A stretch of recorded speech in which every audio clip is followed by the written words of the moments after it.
come the boss lady, the Kelly Holland Show. Watch out, let's go. Here come the boss lady, the Kelly Holland Show. Let's drop it. Here come the boss lady, the Kelly Holland Show. Come on. She gonna get it right. Research all about your life. Her info's always tight, talking just to get inside. Gospel talking, Bible walking, wanna help you see. Faith is calling and she's walking with the victory. The king is on her side and she never quits. Put you on the show and you reminisce. Creative to the point where she's making hits. Business savvy is a Kelly. Are you getting this? The Kelly Holland Show. I'm liking this. The Kelly Holland Show. Come on, y'all.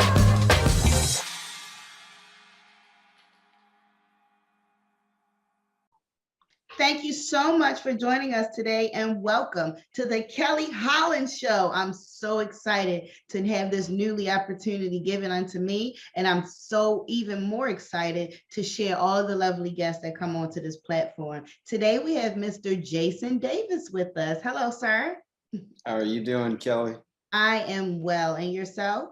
I am doing excellent. It's a wonderful day. Excited to be here. Glad to have you. I know you as the king of the Clubhouse app, but others should also know that you run the Jericho Force Enterprises. Give us some background on Jericho Force Enterprises and a little bit about yourself. Yeah, sure. So I started my business, Jericho Force Enterprises, back in 2017, and I started off doing one-on-one financial coaching with families and small business owners. And so I focus on, from a financial education perspective, a lot of people, they need those foundational pieces. A lot of people want to jump to the building wealth, but they don't have the foundation, and that's budgeting, saving, debt, and credit. You get those four, then it's a lot easier to get to, the fun stuff, Kelly, like real estate and the stock market. So I started off doing that. And then as I began to look at my data, I realized a lot of the people I was serving, they were small business owners. So I started to lean more deeply into that, and they would bring up other issues like leadership and management, things like that. So I morphed over time into just a growth-based platform. So now I just flat out, I help business owners grow so that they can reach their full potential.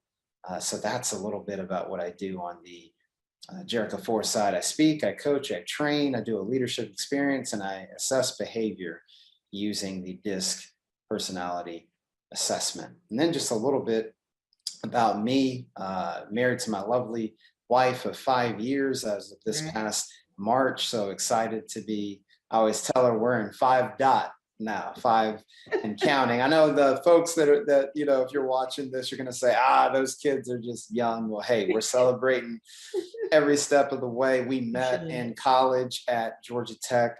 So it's definitely possible to find your sweetheart in college. So very excited to be husband to my wife. No kids yet. We are in that season. But I just have a passion for people, passion for faith, and just helping folks. And so that's just a little bit more about me and what I do in my business. Thank you so much for that quick bio. And it was impressive to know that you guys met in college and then still got married. That wink, wink. There was priorities there. And so, there was, absolutely. I definitely understand that path. I too teach financial literacy. My main audience is youth and young adults. Of course, that's not a curriculum within their education, at least not in the public schools that I attended. And then when these young adults come out of school, they know that a job is needed. But just like you said, savings, debt management, being able to forecast your income and know no one's stealing from you, being able to save enough and only shop when you reach a certain goal instead of saying, I'm about to spend this whole check, and I'll get another one back. Girl, you're going to be broke for 3-4 days. I promise you. you spend that whole check. It ain't gonna last. So, Right. and that item you purchase is not worth it. So yeah, we go through a lot of steps to finally reach their financial potential, especially young mothers and fathers. Some in middle school, some in high school, that I have to transition into the reality of this world, which is, money, security, and healthy spending habits. So I'm glad we have that in common.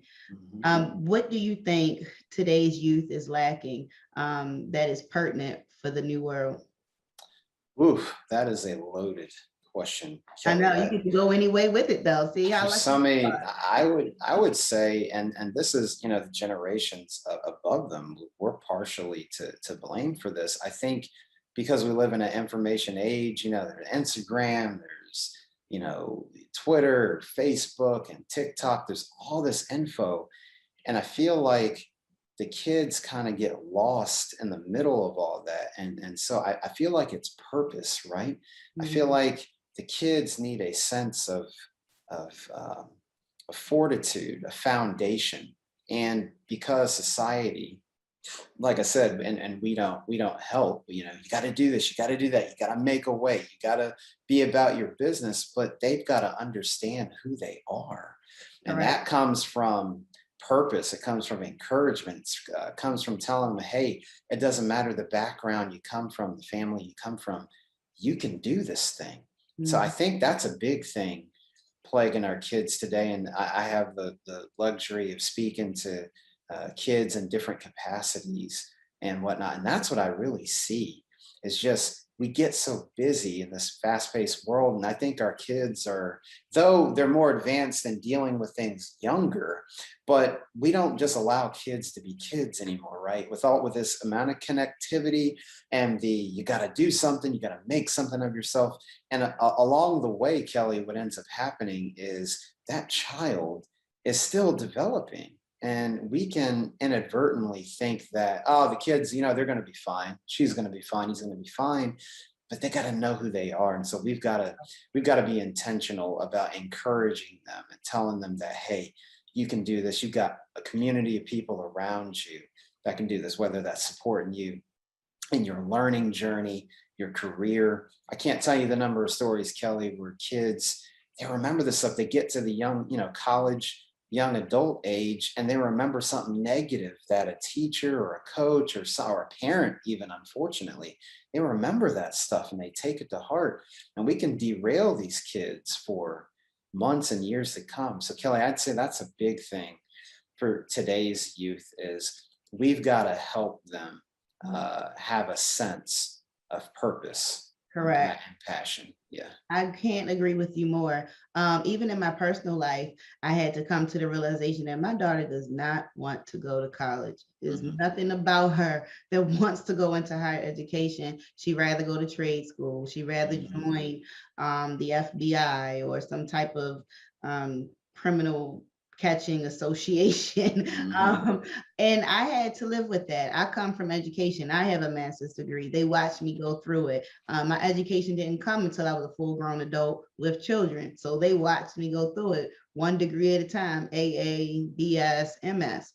And I just knew my daughter was going to college. So we did all the research through careers, what schools could give her the information for that career. And she just came to me the other day like, Mom, can I just go to community college? I really don't know what I want to do. That was not a dig to me. That was her finding purpose within herself. That was her acknowledging that education is still important. That was her saying, I don't want to waste money. That was her saying, I've made my decision and I would like to be a liberal arts major for 2 years. And perhaps once I get all those gen ed creds out the way, I have a better idea of where I would like to spend my career. I didn't think that was the traditional answer, but I did applaud her because she said, I'm still going to achieve a goal. Although I don't quite know all the ins and out. And that's also important in our life. When we set these goals, many times we don't have the wherewithal. Many times we don't have the resources. Many times we don't have the network, but we have intuition, we have will, we have guidance. And if you're spiritual like me, you have the Lord on your side. And so within that prayer life, it's much easier for the things to come to you as long as you ask God for it. Father, please help me break into this area of business. Lord, give me the network that I need to move forward. Help me reach the resources that are important to get to the levels that you want me to reach. And at the same time, I still have no idea. So we're going on faith, right? And we're going on the confidence that we have within ourselves or within God. And so when people can turn nothing into something, at least one time out of their life, that there is your miracle. It's not the burning bush you need to look for, sweetheart. It's the how this was achieved without me doing anything, or somebody just making a phone call and boom, it was done. Very little effort goes into the miracles that are given to us, and they're given to us because we needed a jump start. Do you agree or disagree? Ooh, listen, Kelly, if you had a church and we're preaching, I would be right there. And the Lord said, ha. And the Lord said, ha. Grab your neighbor, ha. I feel a shout coming on. Yeah. Listen, if you were preaching, I would be there. I can't agree more, Kelly. And I love the transparency that you shared with your daughter. And that is a prime example of mother and daughter having an open enough relationship as mother and daughter to come together and have a tough conversation about just the reality of things and where she's at and what she's trying to do. So I just want to commend you for having that conversation. And I believe with the support you're giving her and with her giving that confidence, that's part of her foundation. She's seen her mother, she's seen the path that you've walked. And then now she's, it was said to me years ago, everybody, the family, it's all one tree, but everybody has their own root, their own offshoot. They'll always be part of the tree. She'll always be part of your tree. So I love that interaction there. And it's those kinds of conversations I wish that every kid, every mother, daughter, every father, son, every father, daughter, every mother and son can have. Hey, mom, dad, this is what I believe that I can do, and I'd like to do this. And I feel like kids, even in those formative years, even going into college, there's always, I feel like they're walking around these invisible signs of, mom or dad, do you approve? Is this okay? Mm-hmm. And so in that moment you brought, I want to be something. Or I want to be something. Yeah. Mm-hmm. So I absolutely agree. Kelly, you get me excited. I'm gonna tell you. I'm excited. I'll tell you that much. All day, honey, all day. We can do this. And I would love to come on to your show when it's up and running, so we can continue on with the conversation. In my experience, especially in the Black community, we're taught when you're 18, you're moving out, you're on your own, you're an adult.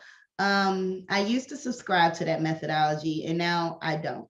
I now see that it's too much of a struggle to have these financial burdens fresh out of school.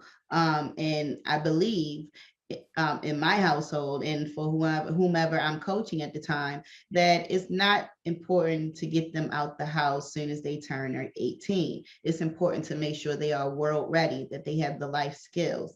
And that may require more time, maturity, that may require more of an adult relationship now that your child is growner and now that they have this older age, you can start to feed into them more of these adult situations and advice. And also help them to be financially prepared when it's time to leave. Sweetheart, you can move out when you finish college. You can move out anytime before you're 30. You can move out when you're 30. I really don't care the time limit. I want to make sure you are financially prepared. I want to make sure you are doing things in the right manner. Like you said, we went to college, we got married, we're having kids in this season. That's the exactly way it needs to happen. I don't need no teenage babies around here because you're still growing up, baby. You're still growing up and you need so much more help to get where you need to go now that you brought this new life into the world. even although it's precious, Right. right, that wasn't quite the order. And if that is your reality, that doesn't mean you're not able to grow. That doesn't mean you're not able to still do. It's just going to take you a little longer, and it's going to cost you a lot more money. Yeah, Do you absolutely. think kids need to be put out at the age of 18? No, here's what's interesting, Kelly. I feel like you said, in our community, I don't know that we ever really took time to unpack that. I feel like, sometimes we just take things on out of tradition. And Mhm. I'm not knocking, maybe for certain people, they needed to at 18. But if you look at the world that we live in, and the student loan crisis and whatnot, I'm a big believer it's always ever taken a village. And so I think it's important in the Black community to step back and say, okay, well, first of all, where did that come from? I Like, have hey, one when you hit here. 18, that you're gone.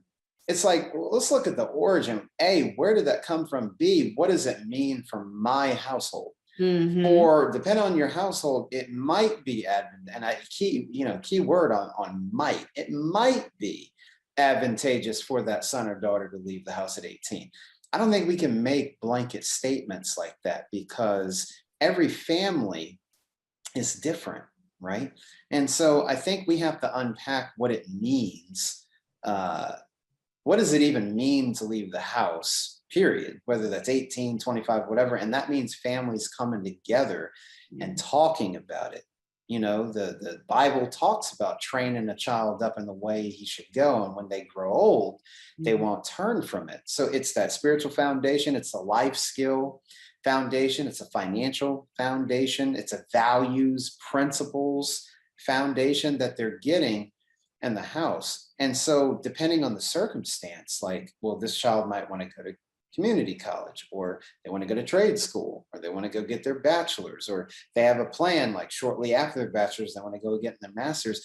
I think parents have to talk openly with their kids about it. It's okay to set goals, it's okay to change goals, it's okay to not initially know what you want to do. There are resources, and in talking things out, we can handle it together.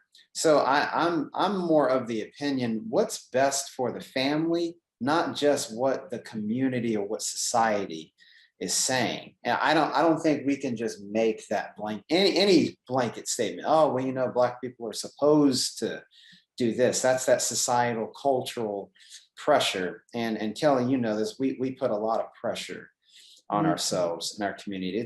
Let's try to relieve some of that pressure, and let's look at our specific context based on my family, where I live, the city state that I live in, what's going on emotionally, mentally, spiritually, what college is even on the table, what's the career plan for that child, how is the parent situation changing, right, Kelly? Some people, empty nest is a new dispensation for a lot of parents, whether you're a single parent, mom, single parent, dad, or married. It's like, everybody's like, hey, I want empty nest. But it's like, again, what does that look like? We can't just lean off of, well, they say, because they said in a magazine or on TV show or on the radio or on the podcast that empty nest is supposed to look this way. No, I think stepping back, what does it actually look like? The process of children leaving home, It whether just that's looks like summer 18. break. No, just that's what I'm laughing. I'm like, mine left yesterday. Yeah. Right. But they're Yeah. coming back. Yeah. That permanent push, though, that could be detrimental Yeah. to some. It really can. Tell us more, and let's switch subjects a little bit, Mhm. about Jericho Force Enterprises. Yeah, absolutely. Well, I talked about earlier that I help business owners grow so that they reach their full potential. What does that mean? Exactly. Well, we take an approach that's three parts. We look at business growth, personal growth, and spiritual growth.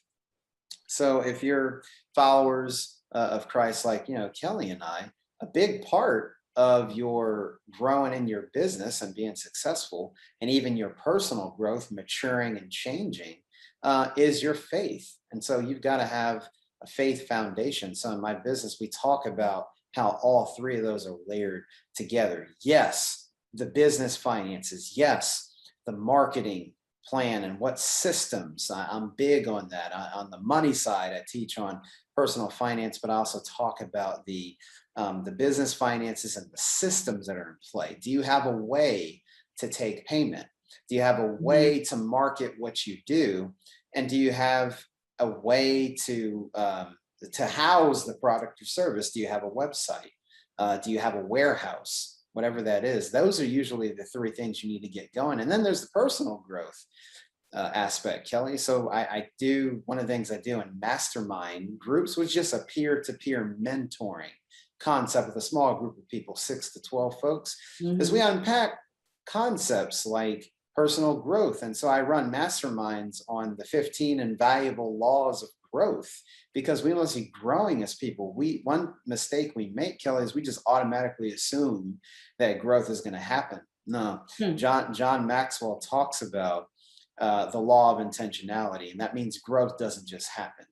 Some people, Kelly, unfortunately, they don't have 20 years of experience. They have the same experience over 20 years. Well, you don't want to do that. You want to be growing year to year. And that means there's something that I have to do. How am I handling life as it comes at me? How am I handling business? And then last but certainly not least, that spiritual component, spiritual disciplines. Am I in community? Am I reading God's word? Am I inviting the Lord into my place of work so that both my work and my soul can thrive? So those are the three areas we focus on: business growth, personal growth, spiritual growth. And then we do that again with speaking, the coaching in groups. That's where the masterminds come in, trainings, various trainings that we do. One, I talk about the 5 E's of business engagement. What does it mean to have an engaged business from a faith standpoint and from a business standpoint? They go together. There's no compartmentalization. So we talk about that. And so that's what we focus on with speaking, coaching, training, a leadership experience, and assessing behavior. So Kelly, it's big self-awareness, right? You got to understand, in order to grow yourself, you got to know yourself. Correct. And so all of my clients, I have them take their DISC assessment so they can understand, hey, am I more introverted or am I more extroverted? Am I more task oriented or am I more relational oriented? And we talk about a personal development growth plan. Like, Jason, that's great. I'm a D and that's red. What does that mean? Okay, so here's some things. D meaning dominance. So here as a result of your assessment, here's what we can do. Here's how it'll help you grow personally, and here's how it impacts your business and the people around you. So that's what we touch on, Kelly. And even my book that I just launched back in March, Fortify Being Rooted in God's Plan for Work and Business. That's another resource that I help my business owners go through. Is like, hey, we got to integrate our faith into the work that we do. And here's some practical ways to do so with our values, with our leadership, with our finances, with our growth, with teamwork. I unpack 10 areas of work. So that's a little bit more about Jericho Force Enterprises. You're getting me going today, Kelly. I love it. I love it. I love it. And I like the business model that you set up. Quick question. What is your majority demographic? Absolutely. So Christian business owners that want to live out their faith in the work that they do. And Kelly, just being transparent, that was new for me. Before I wrote the book, I was being obedient. Look, pandemic, we were sheltered in place. A lot of people were doing things, now all of us, we were eating some good food. We were hitting Uber Eats and DoorDash and all that. Well, while I was doing that too, God called me to write a book. And so I went to a conference about 60 days before everybody was really sheltered in place. And I was at a men's conference, and God really spoke to me and said, Jason, this is what I want you to write concerning the business community and how to inject your faith into it. So it was a little bit of a pivot, because in 2017, I was just doing the one-on-one financial coaching, focusing on that budgeting, saving, debt, and credit. But when God tells you to move, look, he says, move. So with the writing of the book and then the other programs that I've added, he's really calling me to, hey, if you're a Christian business owner, a kingdom business owner, a faith-driven entrepreneur, that's who I'm serving. That's beautiful. Yeah. I like you, Jason. I like you too, Kelly. That's beautiful. I love to be around like-minded people. I love to hear their servant leadership. I love to hear the way you give back, and the good Lord has provided you an income from it for you and your family. And that's something out of nothing that I speak of all the time. Or it reminds me of Tupac, the Rose from Concrete, like how did that grow, right? Right. Right. And so, and just God's faith overall, right? So with our affirmations, with our intentions, things definitely do work out. There is nothing that anybody has thought about long enough that has not come to, whether it been something negative or positive. It seems like we become our thoughts, and we execute one way or another. Would you be able to share with our audience, and I'm sure you are, how they could reach you, how they could get onto your platforms, any and all, and where your book is being sold as well?